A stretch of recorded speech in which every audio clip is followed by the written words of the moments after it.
Still on consolidation of statement of profit or loss and other comprehensive income. And this time around, I'll be looking at a new question, Hydan Co.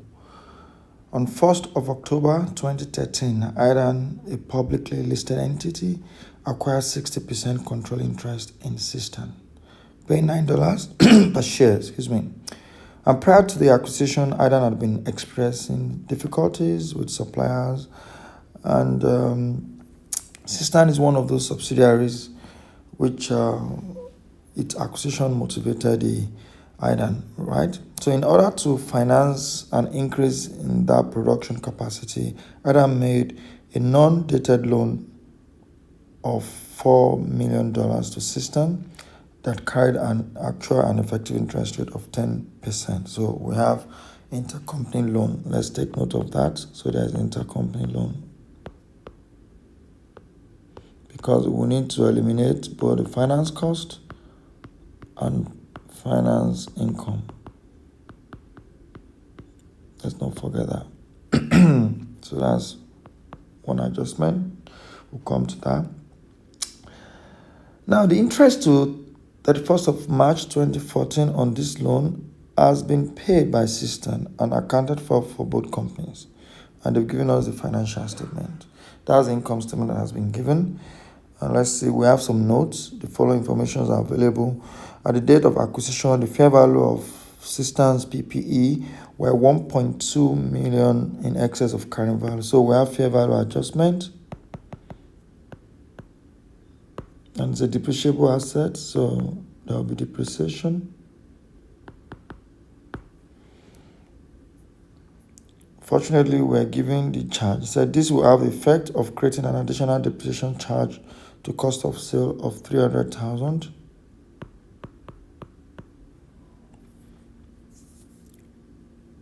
Yeah, and Hydan has not adjusted for the fair value. So we know that figure. Let's actually calculate the finance cost for the first information we got here, so we know we have that. The loan was 4 million, so interest is equals to rate times principal. So that equals to 10% multiplied by 4 million. That equals to 400,000. So we know that figure. Now going back to note 2 now here, in the post-acquisition, Hydan's sales to Hydan were $30 million. So the subsidiaries sold some goods to Hydan. So there's let's take note of that. Another adjustment we need to take note of is intercompany sales of $30 million, right, which we need to adjust from both the revenue and cost of sales of the seller, this time around by the subsidiary, which is the Hydan. Yeah, as subsidiary. Okay. On which Hydan had made a consistent profit of 5% of the selling price. So they've given us the margin of 5%. And of these goods, 4 million were still in the inventory. So which means we can get our provision for unrealized profit to be equals to 5% of the 4 million that has not been sold. So quickly, we can work that out. And that equals to 200,000 unrealized profit. Let's go to the next note. Included in Hydan's current liability is 1 million owing to Hydan. This agrees with the Hydan's receivable. This is a balance sheet adjustment, so we're not wasting time on that. Another note, note 4, an impairment review of the consolidated goodwill as at 31st of March 2014 revealed that its current value was 375,000 less than its current value. So which means there's goodwill impairment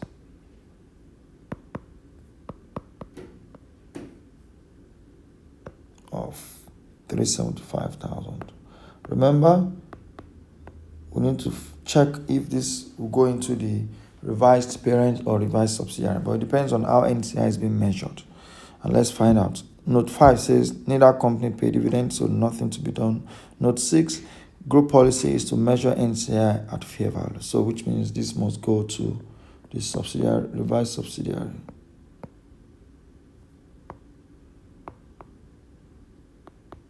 So let's take note of that.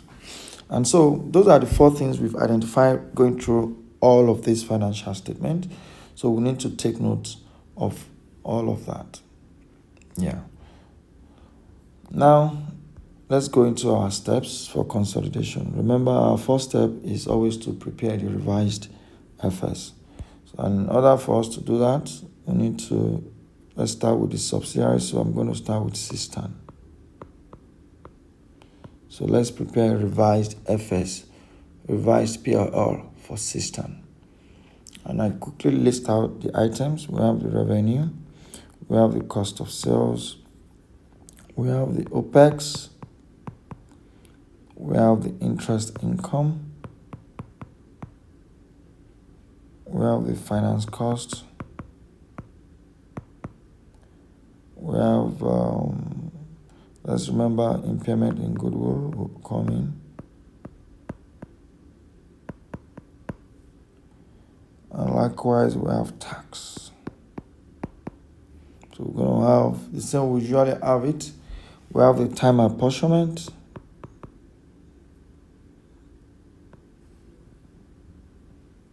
We have the other adjustments.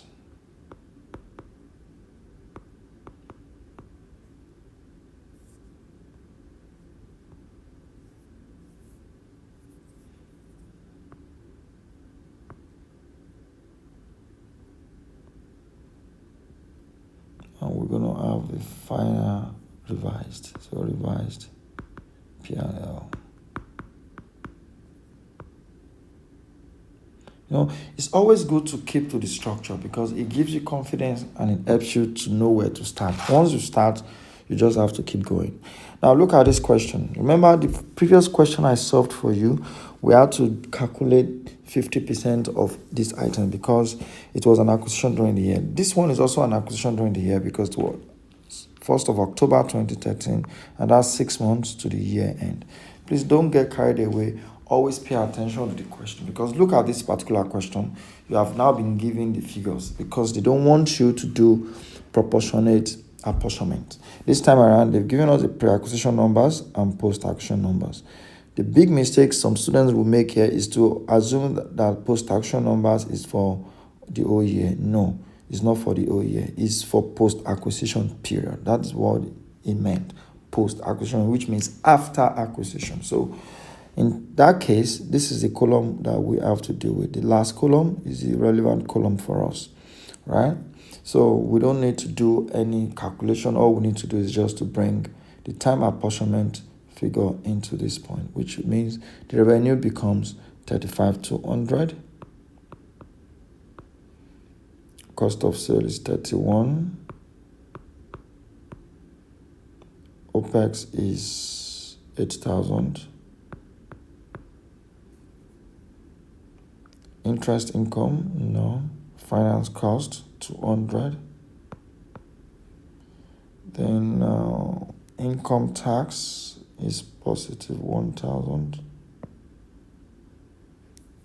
And you can see why it's positive 1,000. Most likely, you can see if it's making a loss, tax will be a credit. So if we add all of that together, we have 35,200 minus 31,000 minus 8,000 minus 200 plus 1,000. That gives us loss of 3,000.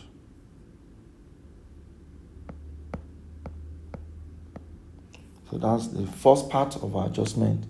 The second part of our adjustment is now about the other adjustment that needs to be made. Yeah. And because we identified here that there is intercompany loan, there's intercompany sales, there's also depreciation adjustment that needs to be made. All of that, we need to find out how we'll go about that. Let's deal with the sales first. That's always the one I always like to deal with.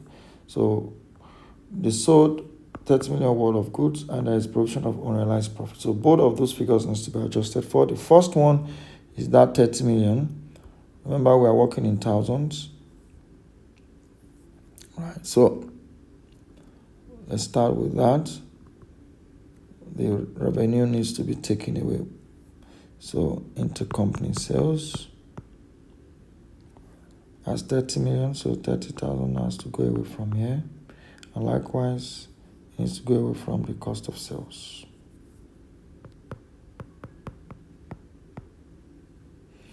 Remember, we are dealing with the subsidiary FS first. Always deal with that first before you prepare the revised parent. So, and it's the subsidiary that's sold. So we're going to take it away from revenue, and we're also going to take it away from cost of sales. Yeah. For revenue adjustment, I don't see any other adjustment that we have to do to revenue. So I'm going to close it at that point. No more adjustment. So we have our final revenue for subsidiary to be 5,200. That's the revised revenue. Close that. Done. Let's look at cost of sales. We've adjusted for the intercompany sales. In addition to that, there was depreciation, which we realized here. There's excess depreciation on the asset of the subsidiary. So it means that subsidiary needs to get additional depreciation of 300. So fair value adjustment, depreciation, 300 needs to be added. Very important. 300 needs to be added. And likewise, there's more happening there to this cost of sales. It's provision for unrealized profit, and we already quickly calculated that. We got 200k for that, so we need to add that back as well. Yeah, so with that, we've dealt with this, we've dealt with this, we've dealt with this. Now we need to deal with goodwill impairment of 375, because the question says that fair value is the method of accounting for the non-controlling interest. It means that this impairment of goodwill will come under the financial statement of the subsidiary. Okay, so we have that. The last part is the intercompany loan, where who has given the loan? The parent has given the loan. That's what it told us. That I think at the beginning, yeah. Hydan made a non-dated loan, right? So if Hydan is the one making the loan, it means that the subsidiary will have accounted for it as a cost, right? Finance cost. But remember, 10% is annual rate. So this is annual rate. Every time you have a rate, it's annual rate. And we're only looking at a loan that was given mid-year, which means the only interest that would have been accounted for will be half.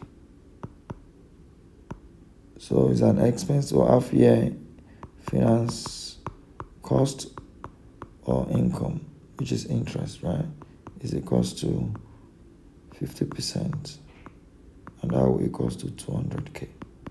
Please take note. So in that case, we only need to account for that 200k, and that will be taken away. So we need to remove that 200k from the finance cost of the subsidiary. And with that, we would have dealt with all the adjustments that we've identified for subsidiaries, revised financial statements. So we can come up with the revised figures now quickly. So our cost of sales will end here, and that is 31,000. Take away 30,000 plus 300 plus 200, and that gives us a cost of sales of 1,500. OPEX remains what it is, no adjustment, no interest income. Finance comes to 0, impairment comes in at 375, and tax credit remains 1,000. It's not going to change because of consolidation, no. So we now need to get a net figure, and that's 5,200 minus 1,500 minus 8,000 minus 375 plus 1,000. And that gives us a revised loss of 3,675. And that's the revised loss for the subsidiary. And take note that we've made all the necessary adjustments. Another way you could have approached this is could have separated maybe your intercompany in and out of this and adjust for it later. Take, for instance, something like a finance cost. You can say, okay, because it's in and out between the parent and subsidiary, you don't want to do it here, so you have a loss of 3,875, and you adjust for it later when you're doing the parent and subsidiary additions. I think that is a bit complicated for you, and it's better you just go through a simple steps. You still earn your marks and you score your point, right? So in that case, that will be the revised figure for the subsidiary. Now we need to do the revised for the parent as well, which is revised for Hydan. Remember, Hydan is a parent company. So similar approach that we've used is just to list all the financial statement for Hydan which has been given to us there. And for all the adjustment we saw, the only adjustment that will affect parent is the finance cost. Every other thing is for subsidiary. The goodwill is subsidiary, the intercompany is subsidiary, the sales and provision for realized profit we've dealt with that.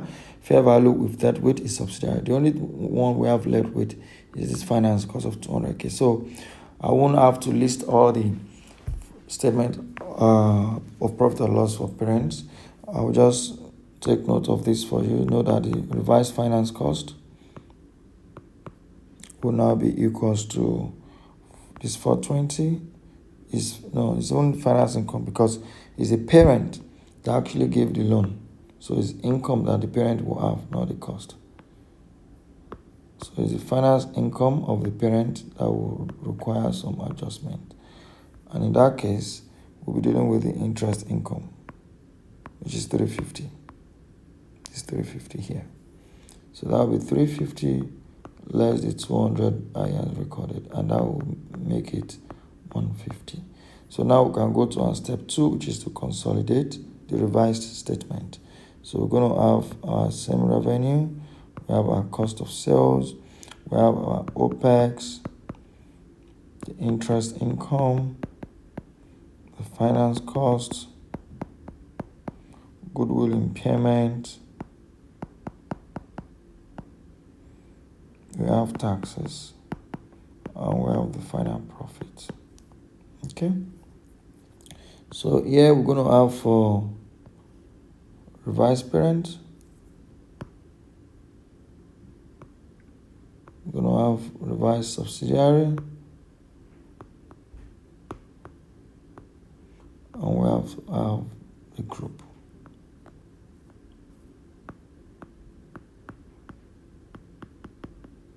So we have the group income statement there.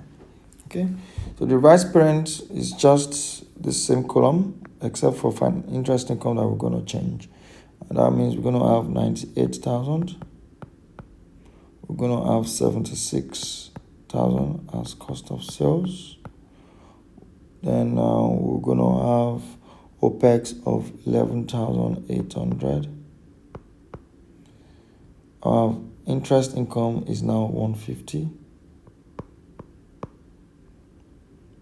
Then we have finance cost that has not changed, still 420. Goodwill impairment is not relevant for parent, it's in the subsidiary's book because the subsidiary is measured at fair value. And tax for parent remains 4,200. And in that case, we're going to have revised profit for parent to be 98,000 minus 76,000 minus 11,800 plus 150 minus 420 minus 4,200. That gives 5,730. Then we have the revised subsidiary, which is what we've done here. Revenue is 5,200.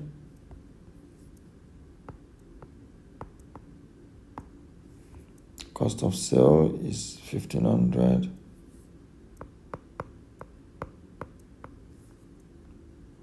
OPEX 8,000.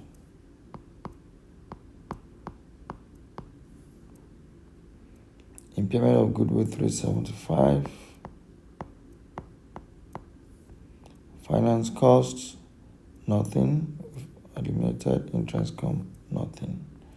And tax is credit of 1,000. And we did that, we had 3,675 loss. Okay, then the last stage is easy, which is just to add together. That is the consolidation part. That's at 98,000 plus 5,200. That gives us 103,200. That's 103,200. Our cost of sale is 77,500.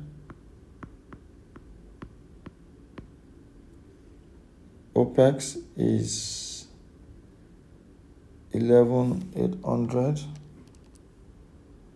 plus 8,000. That's 19,800.